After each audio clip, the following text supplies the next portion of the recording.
تھوڑا سا اگلے اسٹیپ پہ چلتے ہیں. اب کرنا کیا ہوگا؟ اس کے لیے کرنا یہ ہوگا کہ سب سے پہلے آپ کو اپنا فزیکل ایگزامینیشن، جیسے کہ آپ کسی کوچ کے پاس جاتے ہیں تو اس میں سب سے امپورٹنٹ ہوتا ہے BMI. تو یہ کام آپ لوگوں نے کرنا ہے، یہ بھی one of the home works ہیں. اب BMI کیسے آپ کیلکولیٹ کرتے ہیں؟ اپنی ہائٹ، ایگزیکٹ ہائٹ اور اپنا ویٹ، اور اس کے بعد آپ کو یہ ایپس مل جاتی ہیں، کوئی بھی ایپ ڈاؤن لوڈ کر لیں اور اس پہ آپ اپنا BMI دیکھیں کہ آپ کا BMI کتنا ہے. آپ کو بڑی پکچر کلیئر ہو جائے گی. جیسے میں نے کہا نا، ابھی بھی لوگ مجھے کہتے ہیں آپ تو ماشاءاللہ بالکل فٹ ہیں، اور میں اپنے آپ کو بتاتی ہوں according to BMI I am overweight. Experts یہ کہتے ہیں کہ صبح ارلی مارننگ جب آپ واش روم میں جاتے ہیں، جب آپ کا ایک ہی ڈریس ہو کچھ ہو، لیکن آپ ایک کوئی بھی ٹائم فکس کر سکتے ہیں. واٹر ریٹینشن یا کچھ آپ نے کھایا پیا، اس سے 19-20 کا فرق پڑتا ہے، لیکن آپ کو اندازہ ہو جاتا ہے. اور یہ ضرور امپورٹنٹ ہے کہ ڈیلی ویٹ کیا جائے. یہی تو ہے نا. آپ دیکھیں جیسے فار ایگزامپل میں نے 2 دن، کئی دفعہ ہوتا ہے جیسے شادیاں آ رہی ہیں، کوئی مہمان آ گئے، آپ نے تھوڑا سا اوور ایٹ کر لیا، اب آپ نے گلٹ میں رہتے ہیں، ویٹ چیک نہیں کرتے اور آپ کھاتے جاتے ہیں. آپ کو اندر سے فیلنگ آف فیلئر ہوتی ہے، ڈینائلز بڑھتے جاتے ہیں، بیہیویئرز میں، ایٹیٹیوڈ میں، بلیفس میں پرابلمز آنی شروع ہو جاتی ہیں، اور پھر ہم پھیل جاتے ہیں. کیونکہ ایکسپرٹس یہ بھی کہتے ہیں کہ ایک دم نہیں آپ کا ویٹ گین ہوتا، یہ آپ کی 6 months کی ایکٹیویٹیز ہوتی ہیں جس میں آپ کا ویٹ گین ہوتا ہے. تو فرض کریں میں نے 2 دن کھایا اور میں نے دیکھا ویٹ ٹھیک ہے، تو دیٹس اوکے، میں اپنی روٹین پہ رہوں، پھر میں اب کھانا پینا ٹھیک کر لوں.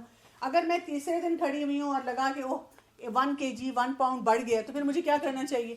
فوراً اسی دن ہاتھ روک لینا چاہیے. بیبی اسٹیپس والی بات ہے. بیبی اسٹیپ 1 pound نہیں بھی بڑھا، اگر روز آپ کریں گے نا سلائٹلی فرق آپ کو نظر آئے گا. دل ٹوٹ جائے گا، آپ کو پھر اب کرنے کا دل ہی نہیں کرتا. پھر آپ وہ ایلفی ڈھونڈیں جو آپ کا دل جوڑے. اور کوئی ڈیزیز، اگر آپ کو ڈیزیز ہے یا آپ کی وہی بات ہے رسک فیکٹرز، یہاں سے رسک فیکٹرز پہ ساتھ اب دیکھتے ہیں جینیٹکس میں ہے، آپ کی پرسنل ہے، کوئی انوائرمنٹ میں ہے، گھر والوں میں ہے. یہ دیکھنا بہت ضروری ہے کہ بھی میری فیملی میں کیا کیا بیماریاں ہیں اور مجھے ان کے لیے کیسے محتاط ہونا ہے. پھر اس کے بعد لائف سٹائل وائٹلز ہیں، یہ بھی میں آپ کو کرواؤں گی. یہ پلرز ہوتے ہیں 6 پلرز، اس کی اسیسمنٹ ہم صحیح طرح سے کرتے ہیں کہ جو وائٹلز ہیں ان کو دیکھا جائے. اور لیب ٹیسٹ بہت ضروری ہے. آپ کو پتہ ہے جب میں ایڈکشن کی ٹریننگ کر رہی تھی، وہ ہر بات پہ مجھے کہا کرتے تھے آپ اپنے آپ پہ ورک کریں. تب بھی میرا ویٹ تھوڑا زیادہ تھا اس سے، تو میں نا پہلے اگنور کرتی تھی. پھر مجھے ہوا یہ کیوں اتنے پرسنل ریمارکس پاس کرتے، ان کا مسئلہ کیا ہے نا، مجھے ٹریننگ دیں صرف. اور وہ ہر بات پہ مجھے کہتے تھے آپ کا ہومیوسٹیسس ٹھیک نہیں ہے، آپ کا ہومیوسٹیسس ٹھیک نہیں. کوئی نہ کوئی جملہ ضرور چھوڑتے تھے. تو پھر ایک دن میں نے ان سے کہا کہ مطلب میں ٹھیک ہوں، اتنی بڑی بات نہیں ہے، آئی ایم ورکنگ. اور لوگ جو پمپ کرنے والے بڑے ہیں، ماشاء اللہ آپ اتنا کام کر رہی ہیں، تو بندہ کہتا ہے کہ بس ٹھیک ہی کر رہی ہوں، ٹھیک ہے تھوڑا بہت زیادہ ہے تو کیا ہوا. پھر ایک دن انہوں نے بڑی سیریسلی ٹون میں کہا کہ آپ اتنا کام کرتی ہیں تو آپ کو اپنی وہی بات ہے کوالٹی آف لائف کو بہتر بنانا چاہیے. اور ساتھ انہوں نے مجھے کہا کہ اگر آپ کہتی ہیں کہ میں بالکل ٹھیک ہوں، کوئی اتنا بڑا مسئلہ نہیں ہے، تو آپ یہ کروائیں لیبس. اور اگر آپ کی لیبس آپ کو بتاتی ہیں، اور وہی BMI، اگر آپ کی لیبس اور BMI آپ کو بتاتے ہیں کہ you are good, fine. Standard سے میچ کریں نا. اسٹینڈرڈ سے اگر آپ میچ کر کے نہیں کر پا رہے تو پھر مطلب میرا BMI زیادہ ہے. کوئی یارڈ اسٹک تو ہو نا. تو میرا ویٹ بہت تیزی سے بڑھنا شروع ہوا 2015 کی بات ہے. تو ہر ہفتے 1/2 kg بڑھ رہا تھا. وہی اسکیل گھر میں تھا تو مجھے بھی پتا چل رہا تھا. ڈاکٹر کے پاس آ گئی، انہوں نے ٹیسٹ کروائے، انہوں نے کہا، لیکن انہوں نے ٹیسٹ کے بغیر ہی بتا دیا مجھے آپ کا تھائرائڈ کا ایشو لگ رہا ہے. اب وہ ٹیسٹ ہوئے، تھائرائڈ سامنے آیا تو پتا چلا کہ میرا ویٹ بڑھ کیوں رہا ہے. اب جیسے ہی تھائرائڈ پلس میں نے کھائی 5 kg ایک دم نیچے. لیب میں آپ کے ڈاکٹر جیسے کمپلیٹ بلڈ پکچر ہے، لپڈ پروفائل ہے، گلوکوز کے سارے جو کرونک ڈیزیزز سے ریلیٹڈ سارے ٹیسٹ ہوتے ہیں. جو یعنی 45 ایئر سے اوپر کی ایج کے ہیں ان کو once a year ضرور اپنے سارے لیبس کروانے چاہیے. ہاں جی بالکل LFTs ہیں. اور آپ کو پھر دکھ نہیں منانا چاہیے اگر ٹیسٹ جو ہیں ٹھیک آ گئے ہیں، کتنے پیسے ضائع کر دیے. ایک ہمارے یہاں یہ بھی ایک چیز ایکسیپٹنس کے لیول پہ لی جاتی ہے کہ جی آپ کا post menopause and during menopause weight gain ہوتا ہے، and then you can not lose it because آپ کا میٹابولزم اتنا ڈراپ ہو گیا ہوتا ہے. اس وجہ سے ہم اپنے BMI پہ خوش ہوتے ہیں کہ بس جب جو بھی ہے وہ ہے، we are like we kind of accept it. ہمیں ایکسیپٹ نہیں کرنا چاہیے. یہ ضرور ہے کہ جیسے اس ایج میں آ کر جو مجھے ایفرٹ کرنی پڑ رہی ہے ٹو لوز ویٹ، اور جب میں ینگ تھی وہ جلدی ہو جاتا تھا، اب اتنی جلدی نہیں ہوتا. وہ تھوڑا سا آپ کا وہ سے پوسٹ مینوپازل اور مینوپازل ایج میں فرق تو پڑتا ہے، لیکن ایکسیپٹنس نہیں ہونی چاہیے بیکاز ڈیزیزز بھی ساری اسی ٹائم پہ آ رہی ہیں نا، وہ بلٹ ہو رہی ہیں. تو we have to not accept that. ہم اب وہی بات ہے چینجز لانے شروع کریں گے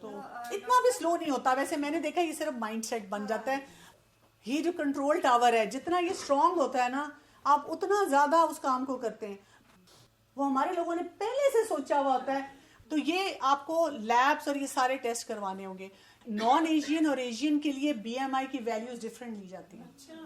Asians are at more risk at lower B M آئی.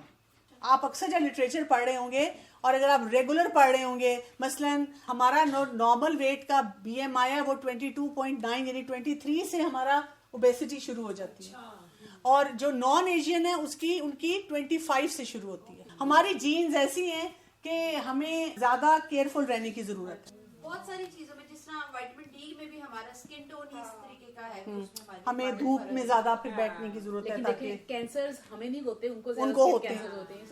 اللہ نے بیلنس کیا ہوا ہے. دوسرا یہ کہ جو لوگ انڈر ویٹ ہوتے ہیں ان کو ٹھیک ہے وہ کرونک ڈیزیز نہیں ہوتی لیکن ان کی اور طرح کی پرابلم شروع ہو جاتی ہیں. تو انڈر ویٹ ہونا بھی ٹھیک نہیں ہے. نارمل بی ایم آئی کی رینج میں ہمیں اپنے آپ کو رکھنا ہوتا ہے, وہ جو کہ 18.5 سے 22.9 ہمارے لیے. جو نان ایشین ہے ان کے لیے 24.9 تک ہے. اور اب آپ دیکھیں جیسے جیسے بی ایم آئی بڑھے گا آپ کی بیماریاں بڑھیں گی. اور دوسرا جو لیا جاتا ہے ویسٹ سرکمفرنس. خواتین میں ہپ ٹو ویسٹ ریشو کی بھی بات جی ہوتی ہے. خواتین ہی مردوں میں بھی hip to waist ratio and waist circumference ان کو بھی دیکھا جاتا ہے. یعنی کئی جگہوں پہ یہ آپ کے لیے رسک فیکٹرز ہیں بہت بڑے. ان کو کیسے پرابلم ہوتے ہیں؟ ان کو ایموشنل ہیلتھ کے پرابلمس ہوتے ہیں, ان کی نیوٹریشنل ڈیفیشنسیز ہو جاتی ہیں, ان کی سلیپ ڈسٹرب ہو جائے گی, ان کے سارے پلرز شیکی ہو جائیں گے نا. کریٹینین آپ کا افیکٹ ہوتا ہے بہت زیادہ اس سے. اچھا جی, یہ ہے نیوٹریشنل وائٹل سائنس. جیسے آپ کو اپنا یہ دیکھنا ہے کہ مثلاً ایک دن میں آپ فروٹس کی کتنی سرونگز لیتے ہیں, ایک دن میں آپ ویجیٹیبلس کی کتنی سرونگ لے رہے ہیں, ایک دن میں آپ بینز یا لیگیومز کتنے لے رہے ہیں, ایک دن میں آپ ہول گرین کتنا لے رہے ہیں, پانی کتنا پی رہے ہیں, اور یہ شوگر سویٹنڈ جو بیوریجز ہیں یہ جو آرٹیفیشل جتنی ہیں یہ کتنی لے رہے ہیں, فرائیڈ فوڈ کتنا ایک ویک میں کھا رہے ہیں. بیوریجز, فوڈ, ایسی فرائیڈ فوڈ اور پروسیس میٹ پر ویک دیکھ لیں کہ ہم کتنا لے رہے ہیں. اس کو غور کریں. جیسے اب آپ دیکھیں کئی مدرز جو ہیں بچوں کو یہ جو کمرشل وہ نگیٹس اور یہ بنا کے دیتی ہیں. تو کئی دفعہ مدرز مجھ سے ڈسکس کرتی ہیں کہ جی ہمارے بچے اگر ہم گھر میں نگیٹس بنائیں تو وہ نہیں کھاتے. تو میں ان کو بتاتی ہوں اس کی وجہ یہ ہے کہ جو کمرشل پروڈکٹس ہیں انہوں نے سالٹ کنٹینٹ اتنا ہائی رکھا ہوا ہے کہ وہ پلیٹیبل زیادہ ہوتا ہے. سالٹ اور شوگر وہ ہر چیز میں خوب ڈالتے ہیں. تو آپ نے یہ چیک کرنا ہے. اچھا, پھر آپ کو انڈرسٹینڈنگ جو بات ہو رہی تھی سرونگ سائز کی ہونی چاہیے کہ آپ سرونگ سائز کتنا لیتے ہیں. پھر آپ کو یہ بتانا چاہیے کہ لیگیومس, دالیں وہ کون کون سی ہم کھا سکتے ہیں, یا ہول گرین میں کیا کیا آئے گا. یہ آپ ریسرچ کریں ہول گرین میں کیا کیا آتا ہے. جیسے پروسیسڈ اوٹس, لوگ کہتے ہیں ہم دلیا کھاتے ہیں لیکن وہ پروسیسڈ کھا رہے ہیں. آپ کو وہ دوسرا ریگولر دلیا وہ کہتے ہیں وہ تو مزیدار نہیں ہوتا, اب آپ کو ٹیسٹ ڈیولپ کرنا پڑے گا. تو لوگ اکثر مجھے یہ کہتے ہیں کہ تو بڑا مشکل کام ہے, یہ ہم کیسے کریں گے. نہیں, آپ کر لیں گے, کوئی مسئلہ نہیں ہے. پھر یہ کہ آپ کو کلیئرٹی ہونی چاہیے کہ شوگری ڈرنک کون سی ہوتی ہے. ہاسپٹل میں ہم دیکھتے ہیں وہی بات ہے, کوئی سرجری ہوئی ہے, ڈلیوری ہوئی ہے, تو لوگ پوچھتے ہیں کہ جی وہ ماں کو جوس دے دیں. تو میں پوچھتی ہوں کون سا جوس, کیونکہ اکثر ڈاکٹرز کہتے تھے ہاں جی دے دیں, جوس دے دیں. میں ہمیشہ پوچھتی ہوں کون سا جوس, اور وہ ایک دم سے وہ مجھے بڑا کیلکولیٹر سے کہتے ہیں وہ جی ابھی تو جو ساتھ مارکیٹ میں مل رہا ہے. میں کہتی ہوں وہ جوس تو نہیں ہے. نہیں, کہتے جوس ہے. میں کہتی ہوں نہیں, اس میں پانی ہے, چینی ہے, پریزرویٹیوز ہیں, رنگ ہے, فلیورز ہیں, وہ جوس نہیں ہے. جوس دیں نہیں تو وہی بات ہے گھر سے بنا کے سوپ لیں. آپ کا کانسیپٹ کیا ہے اس کے بارے میں, یہ ہمیں پتہ ہونا بہت ضروری ہے. اسی طرح پروسیس میٹ کو ہم کیسے لیتے ہیں, ہمارے کانسیپٹ کیا ہے اس میٹ کے بارے میں نا, اوور آل بھی ویسے بھی پروسیس میٹ کے بارے میں. ہیلدی ایٹنگ اور ان ہیلدی ایٹنگ کے بارے میں ہمارے کانسیپٹ کیا ہیں, ہم کس کو ہیلدی سمجھتے ہیں, یا ہیلدی ایٹنگ ہو تو ہماری طبیعت کتنی آوازار ہوتی ہے اس سے. یعنی آنیسٹلی اسپیکنگ میں جیسے اب صبح اوٹس کھاتی ہوں, پھر لنچ میں سیلڈ لیتی ہوں, اور پھر شام کو میں جو کی روٹی کے ساتھ تھوڑا سا سالن لیتی ہوں اور نٹس وغیرہ لیتی ہوں. کھانی ہے نا تو پھر اس میں ہول ویٹ لیں, چکی کا آٹا نا, ٹھیک ہے. کیا کریں آپ, پیکٹ ملک بھی سنا ہے اس میں بھی روح خترا کے, اور جو اس میں بیٹر آپشن آپ فریش ملک لے سکتے ہیں, فریش لے لیں. آپ فریش نہیں لے سکتے, اب تو ہمارے پاس پیکٹ ملک ایسے آ چکے ہیں جو کہ 3 دن میں ایکسپائر ہو جاتے ہیں, فریج میں پڑے ہیں, آپ وہ لے لیں. سب سے بہتر